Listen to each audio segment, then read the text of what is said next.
When my former boss walked into the cafe, I almost didn't recognize him at first. Same expensive watch, same entitled posture. But the years had done something to him, dulled the arrogance, softened the sharpness in his voice. He ordered his coffee like a man used to being served, not realizing the woman behind the counter wasn't his former assistant anymore. 3 years earlier, I'd sat in his office as he told me I wasn't leadership material. He said it kindly, the way people say cruel things when they want to feel generous about it. You're dependable, he told me, but not visionary. You should stay where you're comfortable. That same week, he promoted a man who'd been there half the time I had. I remember thanking him, my throat tight, my pride burning like a fever. Then I packed my desk in silence, took my severance check, and told myself I'd never again work for someone who mistook obedience for lack of ambition. For a while, I struggled. I waitressed, freelanced, survived. But every sleepless night I spent calculating rent and regret also became research. I studied small business management, learned about supply chains, branding, customer service, the real work he used to delegate and dismiss. I built a plan around coffee, community, and second chances. I didn't have his money, but I had something he never understood: endurance. 2 years later, I signed the papers for this cafe, the one he just walked into. I chose the location carefully, right across from his office building, the same corner he used to look down on from his glass window, probably never noticing the little space that would one day become mine. When he approached the counter, he didn't look up right away. He was on the phone, barking orders the way he used to. "Black coffee, to go," he said without glancing. I smiled. "Sure thing, Mr. Carter." The way his head snapped up was almost theatrical.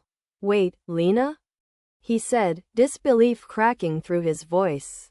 "You work here?" I handed him his cup. "Own it, actually." He froze. What? I bought it last year. It's called Second Brew. Fitting, right? He tried to laugh, but it came out hollow. "Well, good for you. I always knew you were persistent." "No," I said, smiling politely. "You knew I was useful. The rest you didn't bother to learn." He mumbled something about being late for a meeting, tossed a few bills on the counter, and left without his change.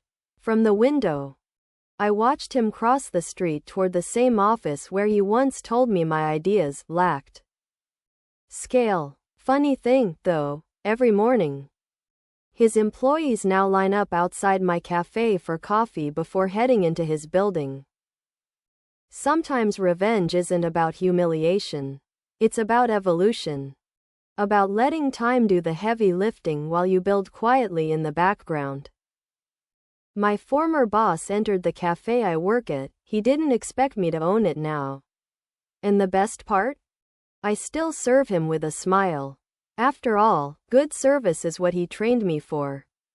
My former boss walked into the cafe on a rainy Thursday morning, suit pressed, phone glued to his ear, that same impatient energy that used to fill the office whenever he entered a room. He didn't see me at first. Why would he? To him, people like me were never meant to be seen. 3 years ago, I was the assistant he underpaid and overworked. The one who stayed late to fix his mistakes. The one who took the blame when clients were angry. I knew every line of his coffee order by heart. Double shot, no sugar. Not too hot, you always get it wrong. I never did, but he always said it anyway, just to remind me who was in charge. He fired me on a Friday afternoon. No warning, no apology. "It's just business," he said, not even looking up from his laptop. "You're good, but you'll never run anything on your own." I remember packing my things while he took a call, discussing weekend golf plans as if I were already erased. For months, I worked part-time jobs to stay afloat, waiting tables, baking at dawn, taking business courses at night. I didn't know it then, but every burnt cappuccino and 3 a.m. spreadsheet was laying the foundation for something better. When the old corner cafe on 7th Street went up for sale, I used what little savings I had and bought it. I named it Ground Up, because that's exactly how I built it. The morning he walked in, I was behind the counter arranging pastries. Busy day? I asked casually, watching him scan the room without recognizing me. Yeah, he muttered, black coffee, large. And can you make it quick? I nodded, poured the coffee, and handed it to him. On the house, I said. He looked up then, really looked. His face froze. Wait, Lena? That's right, I said, smiling. How's business? He blinked. You work here? I own it. Silence. He glanced around, the clean decor, the steady flow of customers, the subtle buzz of people who looked happy to be there. The kind of environment he'd never know how to create. You bought this place? He asked. No, I said. I built it. From the ground up, remember? You once said I'd never run anything on my own. He laughed weakly, but the sound didn't reach his eyes. Guess I was wrong. Guess so, I said. By the way, your order's free. Consider it a professional courtesy. He left a few minutes later, forgetting his umbrella. It was still on the counter long after he was gone, the perfect metaphor for a man who always assumed the world would cover him. Now, every morning, people from his company stop by my cafe before heading to his office. They like the coffee better here. Some even tell me about how miserable it is working under him. I smile and pour their drinks, never once mentioning who taught me exactly what kind of leader not to become.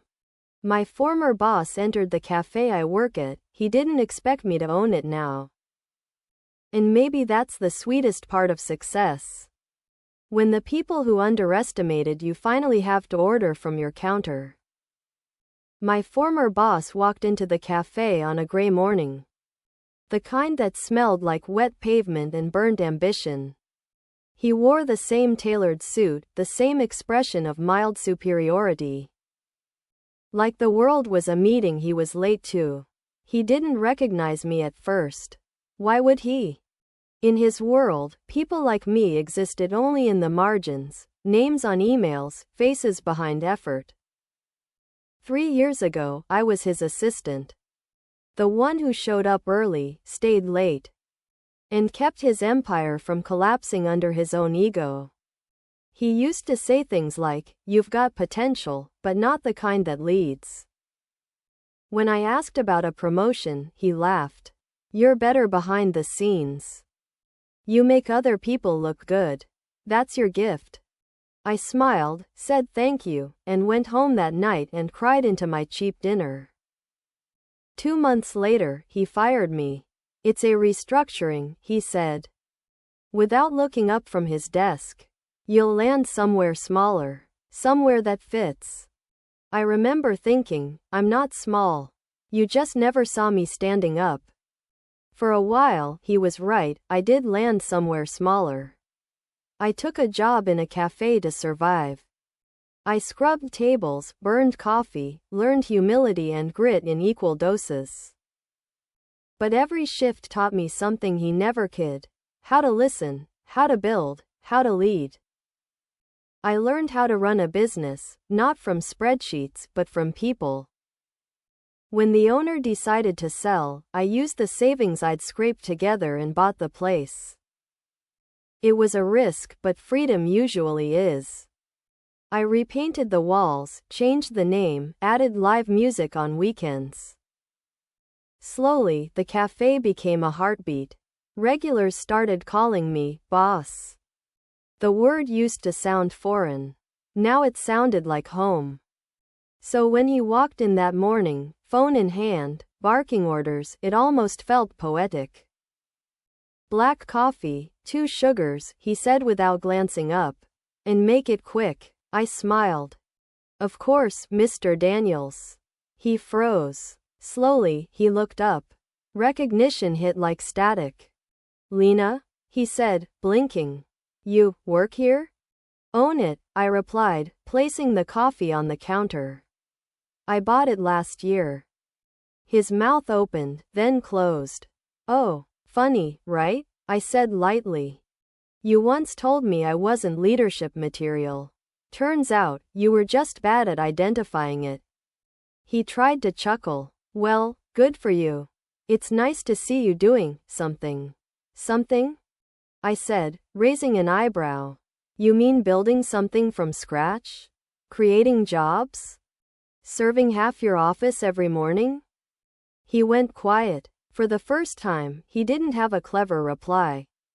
Just a polite nod, a forced smile, and a quick exit. After he left, one of his employees, my regular, leaned over the counter and whispered. He's been talking about quitting. Says the office feels empty lately. I smiled. Some people mistake control for purpose, I said. When they lose one, they realize they never had the other. My former boss entered the cafe I work at. He didn't expect me to own it now. He taught me how to take orders. Life taught me how to stop taking them. My former boss walked into the cafe on a bright Friday morning. Sunlight catching on his expensive watch like it was still a trophy. He looked exactly the same, sleek suit, perfect hair. That air of casual power that used to fill every corner of the office. I, on the other hand, wasn't the same woman who once stood outside his glass door waiting to be acknowledged. Not even close. 3 years ago, I was the invisible one. The good worker. The woman who stayed late, sent the perfect emails, and kept his empire stitched together while he took credit for the seams. When I asked about a promotion, he smiled like I'd said something cute. You're reliable, Lena, he told me. But you don't have the instinct for leadership. You're support, not strategy. I remember how small that made me feel, like a seat filler in someone else's life.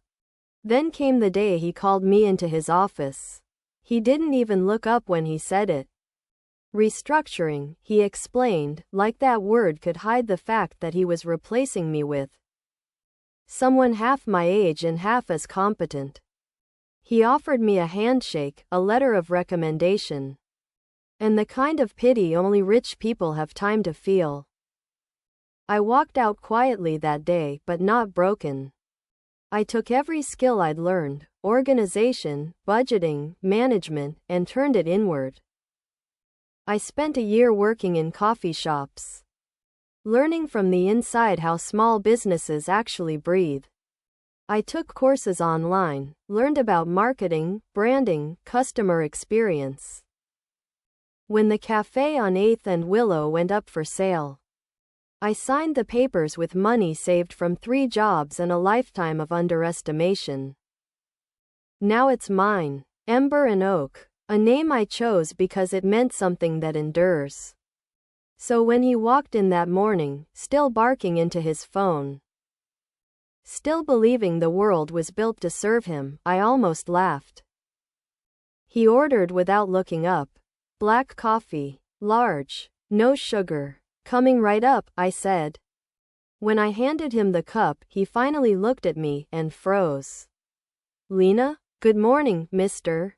Whitmore. He blinked. You work here? Own it, actually, I said, smiling. He hesitated, looking around. The cafe was full, the morning rush humming. This is yours? All mine. Build it from the ground up.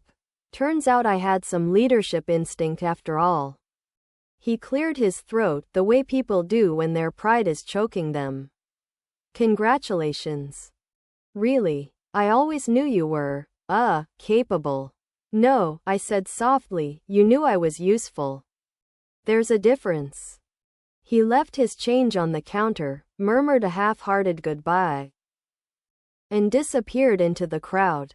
Through the window, I watched him cross the street to his same old office building, where people like I once was would still make his coffee, manage his calendar, keep his world spinning without thanks.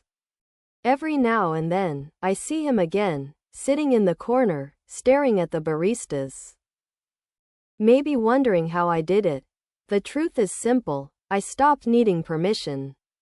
My former boss entered the cafe I work at, he didn't expect me to own it now. And I didn't expect that seeing him again would feel like nothing at all. Just the quiet satisfaction of knowing I no longer belonged to his world, I built my own. My former boss walked into the cafe one chilly morning, shaking rain off his overpriced coat, scanning the room like he owned it. He didn't notice me at first. Why would he? The last time he saw me, I was the assistant who made his coffee, booked his flights, and got laid off with a, "You're great, but this is business." That was 3 years ago. I still remember the way he said it, calm, efficient. Already thinking about lunch. "You're not management material, Lena," he told me once, smiling like he was doing me a favor. "You're good at taking direction, not giving it." I had smiled back, thanked him for the opportunity, then cried in my car until the steering wheel blurred. But pain has a strange way of fermenting into purpose. I took the severance money, worked nights at a bakery, and studied business management on a second-hand laptop. I learned how to run a cafe, not just pour coffee. I learned about supply chains, profit margins, social media strategy, all the invisible things he never thought I'd understand. I learned what it meant to own something. When the small cafe near his office went up for sale, I didn't hesitate. I bought it, renovated it, rebranded it, named it Ground Theory, because success, like coffee, comes from the right pressure. The morning he walked in, the universe felt like it had a sense of humor. "Black coffee, no sugar," he said without looking up, tapping at his phone. His voice hadn't changed, that mix of arrogance and charm that once decided whether people stayed or left. I poured his order, walked to the counter, and said, "Here you go, Mr. Albright." He looked up. The pause was priceless. "Lena, you work here?" I smiled. "Own it." He blinked, glanced around the cafe. The soft jazz, the warm light, the line of customers that reached the door. "You own this?" he repeated, like the words refused to make sense. "That's right," I said. "Guess I finally found some management potential." He tried to laugh. "Well, looks like you've done well for yourself." "I did what you taught me," I said evenly. "Except better." He nodded awkwardly, picked up his cup, and left without saying another word. I watched him cross the street toward his office, the same glass tower where I once answered to him, the same place I'd cried outside after he fired me. Funny how perspective shifts. Now, his employees stop by my cafe before work every morning, laughing, venting, existing freely in a space I built from what he once dismissed. Sometimes, he still comes in. Never says much. Just orders his usual and avoids my eyes. I always give him the same cup, the same service, professional, polite, just like before. The difference is, now he's the one standing on my schedule. My former boss entered the cafe I work at. He didn't expect me to own it now. And I didn't need him to say he was wrong. The way he couldn't finish his coffee said it for him.